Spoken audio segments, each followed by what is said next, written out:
नमस्कार, स्वागत है आपका। मैं हूं अनामिका पांडे। श्वेता त्रिपाठी बुलेटिन में साथ है, लेकिन आपको एक रिपोर्ट दिखाते हैं। दरअसल समाजवादी पार्टी के गढ़ मैनपुरी में इस वक्त जबरदस्त वोटिंग जारी है और समाजवादी पार्टी ने मैनपुरी से डिंपल यादव को अपना प्रत्याशी बनाया है। डिंपल यादव अखिलेश यादव की पत्नी है और अभी भी मौजूदा सांसद है वहां से। ऐसे में डिंपल यादव के साथ साथ सीधे सीधे अखिलेश यादव की प्रतिष्ठा भी यहां पर दांव पर लगी हुई है, लेकिन लड़ाई जोरदार जारी है। रिपोर्ट देखिए।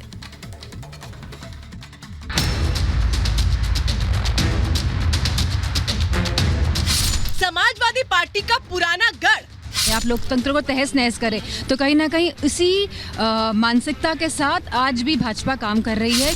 अखिलेश की प्रतिष्ठा का सवाल। बीजेपी की बुरी हार होने जा रही है, बहुत बुरी हार होने जा रही है बीजेपी। मैनपुरी सीट पर मतदान जोरदार। लोकसभा चुनावों के तीसरे चरण में यूपी की वीआईपी सीटों में शुमार मैनपुरी पर भी प्रत्याशियों की किस्मत ईवीएम में कैद हो गई।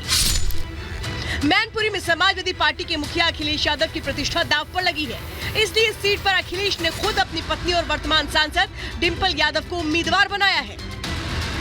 मैनपुरी सीट को मुलायम परिवार का गढ़ माना जाता है। अखिलेश यादव का गांव सैफई भी इसी सीट का हिस्सा है। अखिलेश और उनके पूरे कुनबे का वोट भी सैफई के मतदान केंद्र पर है।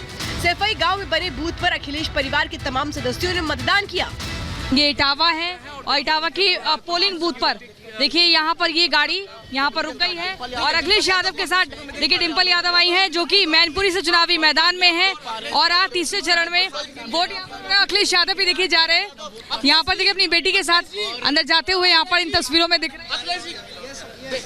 देखिए पूरा परिवार यहाँ पर आया है और अदिति यादव को आप लगातार आप देख रहे थे कि कैसे चुनावी प्रचार में जुटे हुए थे। अखिलेश यादव, डिंपल यादव, धर्मेंद्र यादव, रामगोपाल यादव, शिवपाल यादव और अक्षय यादव समेत मुलायम फैमिली के लोगों ने वोटिंग की। मतदान के बाद सपा मुखिया अखिलेश यादव ने जीत का दावा किया। अखिलेश के साथ ही डिंपल भी मौजूद रही। अखिलेश ने कहा कि यूपी की जनता ने परिवर्तन का मन बना लिया है। फ्रस्ट्रेट हो चुके हैं और फ्रस्ट्रेट इसलिए कि जनता इनका साथ नहीं दे रही है। इतने दिनों से जब से कुर्सी पे बैठे हैं केवल झूठ बोलते हैं, इनकी बातें झूठी निकली, वादे झूठे निकले।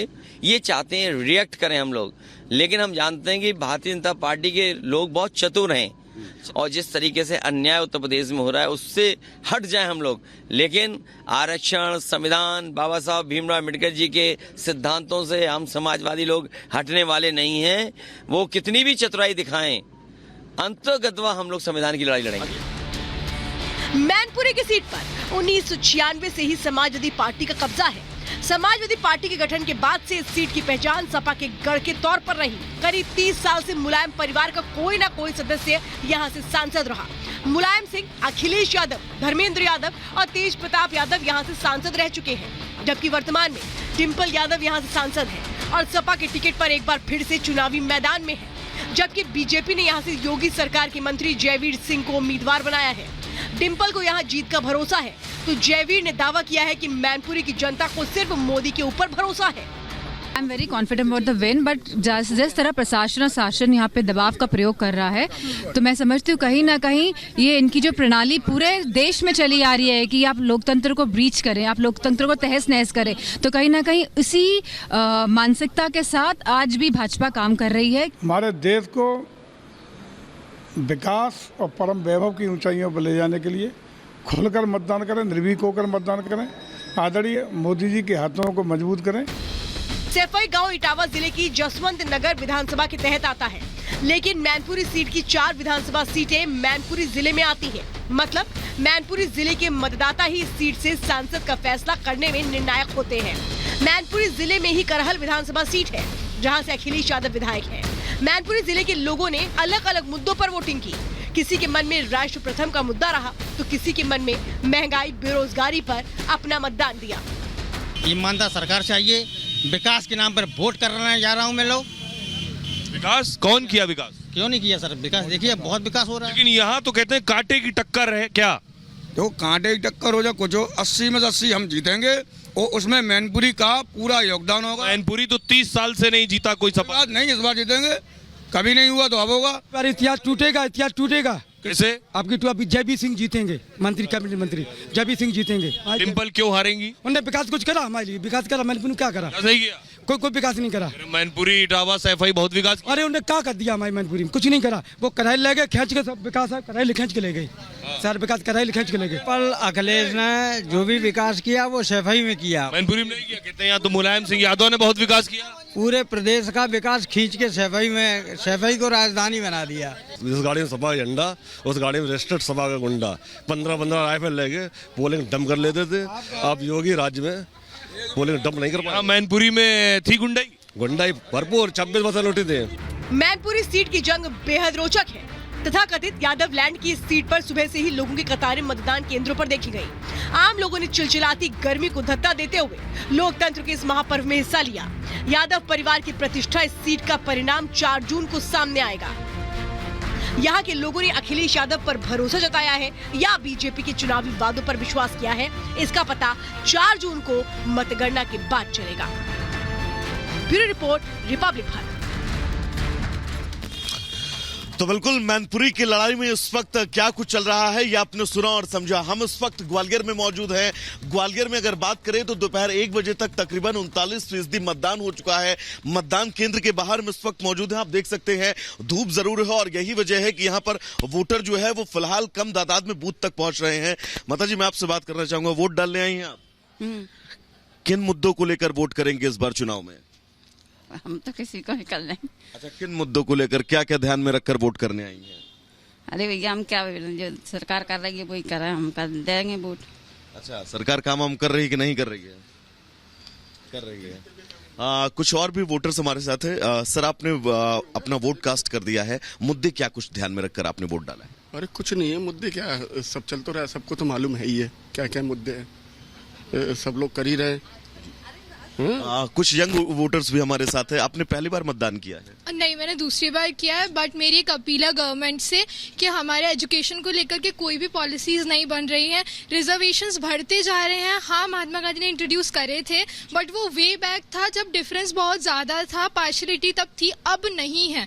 तो मुझे लगता है हम जनरल लोगों के साथ बहुत गलत हो रहा है, क्योंकि हर एंट्रेंस एग्जाम में हर जगह हमको रिजर्वेशन से फेस करके अच्छे मार्क्स लाने की और ज़्यादा करना पड़ता है। हमें 99 पे जो चीज़ मिलेगी वो बाकी सारे एसटीज और ओबीसीज लोगों को बहुत कम पे मिल जाती है। 85 पे उन्हें अच्छा कॉलेज मिल जाता है। आरक्षण को लेकर शिकायतें हैं? हाँ, मैम, आपसे मैं बात करना चाहूंगा, आप बस इतना बता दीजिए किन मुद्दों को लेकर आपने ध्यान में रखकर वोट किया है? कुछ नहीं, ऐसे दे दिया मैंने। अच्छा, तो मन वाले, हाँ। सोचा नहीं आपने देने से पहले? क्या सोचे, मतलब ये जो चल रहा है वो ठीक है। हाँ, तो देखिए यहाँ पर जी तो प्रॉब्लम है, बच्चों के साथ तो बहुत गलत हो रहा है। बच्चों का इसकी शिकायतें हैं। तो यहाँ पर जो वोटर्स पहुंच रहे हैं ग्वालियर में इस मतदान केंद्र में, उन्होंने अपने मुद्दे भी बताए। सीधा अपने सहयोगी मृदुल का रुख करना चाहेंगे। मृदुल, वहां के वोटरों के क्या कुछ रुझान है, बताइएगा एक बार। मृदुल। सबसे पहले मैं देखिए दर्शकों को बताना चाहूँगा कि गुजरात में मतदान प्रतिशत जो 1 बजे तक आपने बताया 39, थोड़ा सा कम यहाँ पर हुआ है वैभव, लेकिन अभी भी बड़ी संख्या में वोटर्स निकल रहे हैं। गर्मी एक बड़ी वजह है, लेकिन उसके बावजूद अच्छे मतदाता यहाँ पर आ रहे हैं। उनकी संख्या धीरे धीरे बढ़ती हुई नजर आ रही है। कुछ युवा लोग भी हमारे साथ हैं। भैया, क्या माहौल चल रहा है गुजरात में? बहुत ताप है, बहुत धूप है। अच्छा, इसके लिए जाना पड़ता है बाइक लेके घर पे। अच्छा, भाई साहब आगे आ जाइए। आपने सुबह मतदान किया है, जरा दिखा दीजिए दर्शकों को हमारे उंगली। ये देखिए, आप मतदान करके आए हैं, क्या लग रहा है आपको, क्या माहौल चल रहा है भैया? माहौल तो बढ़िया चल रहा है अभी तो। अच्छा, बरोबर, बहुत धूप चल रही है, बहुत गर्मी चल रही है। कौन जीत रहा है इधर से, ये बताइए जरा। इधर से तो हमारे मोदी जी ये जीत रहे हैं। अच्छा, यस। तो जो विपक्ष कह रहा है कि इस बार गुजरात में 26 नहीं आ पाएंगे, कम हो जाएंगे, हालांकि एक पहले ही जीत गए, 25 पे हो रहा है, तो क्या लगता है कुछ कम होंगी कि नहीं होंगी? नहीं होगी। नहीं होगी? नहीं। और बाकी आप कहाँ जाते हैं, खबर लेते हैं लोगों से, बताइए ज़रा। मतलब आप क्या काम करते हैं ये बताइए। मैं टैक्सी का काम काज कर रहा हूँ। काम करते हैं, अच्छा। तो कहाँ कहाँ जाते हैं गुजरात भर में? ऑल इंडिया घूम रहा हूँ। अच्छा, तो गुजरात में क्या माहौल देख रहे हैं? गुजरात में सब जगह पे मैं घूमता हूँ, बरोबर, लेकिन अभी ये धूप की वजह से पब्लिक कोई बाहर नहीं निकल रही है, क्योंकि बहुत बढ़िया धूप पड़ रहा है। अच्छा, तो 6-7 बजे, हाँ, हाँ भाई, 7 बजे के बाद आसपास करीब लोग बाहर निकलते हैं, ठंडा मौसम होता है तब, बाकी 8:30 सकता है कि मतदान प्रतिशत और बढ़े। क्या नाम है भाई साहब आपका? मेरा नाम वोट दे दिया? नहीं दिया, अभी शाम को देना है। शाम को जाओगे? अच्छा, धूप ज्यादा है थोड़ी सी। क्या लग रहा है माहौल? बहुत बढ़िया माहौल है और सबको पूछते हैं हम कि आपने किसको वोट दिया, तो सब ज़्यादा तो यही बताते हैं कि मोदी जी को वोट दिया। अच्छा, आप भी रिपोर्टिंग कर रहे हो? हाँ, मैं रिपोर्टिंग भी कर रहा हूँ। तो ये आप देखिए, कुछ लोग पूछ भी रहे हैं और अलग अलग तरह से बता रहे हैं कि मतदाता निकल रहे हैं। अब एक बार रुख करेंगे हमारी सहयोगी प्रियंका का, जो मौजूद है सैफई में। बताइए प्रियंका, वहाँ क्या माहौल चल रहा है? बिल्कुल, देखिए माहौल तो ऐसा है कि लगातार मतदान चल रहा है। 39.9% मतदान हो चुका है। लेकिन इसी बीच अपने दर्शकों को एक और बड़ी खबर बता दें। धर्म के आधार पर मुस्लिमों को आरक्षण देने का मुद्दा एक बार फिर से गर्मा गया है। लालू प्रसाद यादव मुस्लिमों को आरक्षण देने की वकालत कर रहे हैं, खुलकर वकालत कर रहे हैं, और पीएम मोदी ने इसे विपक्ष का एक असली चेहरा और चरित्र बता दिया है। आखिर ये क्या कुछ है पूरा मामला, इस रिपोर्ट के जरिए देखिए।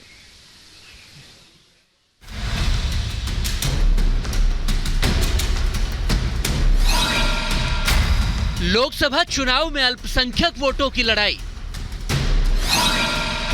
विपक्ष ने खेला मुस्लिम आरक्षण वाला दांव।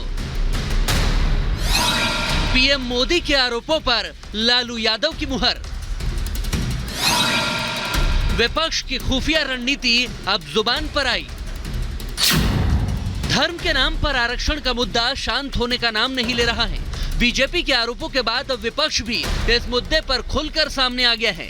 चुनावी रैलियों में प्रधानमंत्री मोदी इस मुद्दे को जोर शोर से उठा रहे हैं। विपक्ष ने पहले इस मुद्दे पर थोड़ी झिझक दिखाई थी, लेकिन अब इंडी गठबंधन के नेता भी इस मुद्दे पर खुलकर बैटिंग करने लगे हैं। आरजेडी सुप्रीमो लालू यादव ने मुसलमानों को धर्म के आधार पर आरक्षण देने की हिमायत कर दी है। पटना में पत्रकारों से बात करते हुए लालू ने कहा कि मुस्लिमों को आरक्षण मिलना चाहिए। आरक्षण का पक्षधर है ना, वो तो संविधान को खत्म करना चाहते हैं, लोकतंत्र को खत्म करना चाहते हैं। ये इस बात को जनता के जहन में शायद बात आ गई है, तो इस तरह की बात बदल रिजर्वेशन तो मिलना चाहिए मुसलमानों को पूरा। आपको बता दें कि कांग्रेस शासित कर्नाटक राज्य में धर्म आधारित आरक्षण को लेकर बीजेपी हमलावर है। खुद प्रधानमंत्री मोदी इस मामले को लेकर अपनी चुनावी रैलियों में बेहद जोर शोर से बयान देते हैं। पीएम का आरोप है कि कांग्रेस समेत इंडी गठबंधन की पार्टियां धर्म के आधार पर आरक्षण देकर संविधान का उल्लंघन करना चाहती है। बीजेपी का कहना है कि मुस्लिम तुष्टीकरण के लिए इंडी गठबंधन ओबीसी आरक्षण से छेड़छाड़ कर पिछड़ों को धोखा दे रहा है। धर्म के आधार पर मुस्लिमों को ओबीसी कोटे में आरक्षण दिया जा रहा है। पीएम मोदी ने एक बार फिर विपक्ष पर पिछड़ा विरोधी होने का आरोप लगाया। अच्छा, उन्होंने क्या कहा? अभी कहा है पिछले 24 घंटे में ही उन्होंने कहा, ऐसे हाथ पछाड़ के बोल रहे हैं, मुसलमानों को आरक्षण मिलना चाहिए।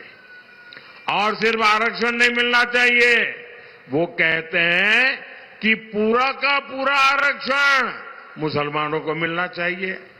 इसका मतलब क्या हुआ? इसका मतलब क्या हुआ? यानी एससी, एसटी, ओबीसी समाज को जितना आरक्षण मिला है वो छीनकर ये लोग पूरा का पूरा आरक्षण मुसलमानों को देना चाहते हैं। लोकसभा चुनाव के अभी 4 चरण बाकी हैं। पहले बीजेपी ने इस मामले को लेकर सियासत शुरू की, लेकिन अब विपक्ष भी इस मुद्दे पर अपना फायदा देख रहा है। विपक्ष को उम्मीद है कि मुस्लिमों के आरक्षण के वादे से उनका वोट बैंक और भी मजबूत होगा। हालांकि विपक्ष के ज्यादातर दल खुद को पिछड़ों के हिमायती होने का दावा करते हैं, लेकिन मुस्लिम वोट बैंक के लिए इंडी के नेता अपने कोर वोट से भी समझौता करने के लिए तैयार दिख रहा है। चुनाव के बीच में धार्मिक तौर पर आरक्षण का ये मुद्दा किसे फायदा पहुंचाएगा, इसका पता 4 जून को ही चलेगा। Bureau report, Republic Bharat.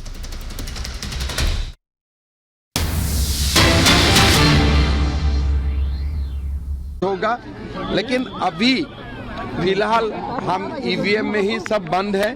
EVM बताएगा जो भी हुआ है, लेकिन मेरा अपना कॉन्फिडेंस है असम में, उत्तर पूर्व में जो भी विकास हुआ है, लोग उनके लिए ब्लेसिंग्स करेगा और ब्लेसिंग्स मिलेगा। आगे आने वाले फेजेस में बंगाल में बहुत इंपॉर्टेंट फेजेस हैं, उड़ीसा में है, ईस्ट इस बार देखिए बहुत इंपॉर्टेंट है। इस बार Jharkhand, Bihar, Orissa, Bengal and north east, ये जो स्टेट्स है जो भारत का पूर्व सीमाओं में रहता है, this time East India and north East will play historical role. Will it actually play the role of making whether the BJP government comes back to power You or not? see, whether it is a Jharkhand, whether it is a Bihar, whether it is a Orissa, whether it is a Bengal, whether it is in Assam, we are going to see a landslide for Prime Minister. Rahul Gandhi अभी देखिए, जिसको जहाँ चुनाव लड़ना है लड़ने दीजिए। हमारा काम प्रसार करना है, लोगों को बोलना है, और मेरा यही विश्वास है कि हवा भी मोदी जी का साथ है, आशीर्वाद भी मोदी जी का साथ है, सब कुछ मोदी जी का साथ ही है। लेकिन चुनाव का दिन जैसा जिसको वोट देना है वो वोट देगा जरूर। तो इसमें आज का दिन मैं बहुत ज़्यादा टिप्पणी करना नहीं चाहूँगा। 100 से भी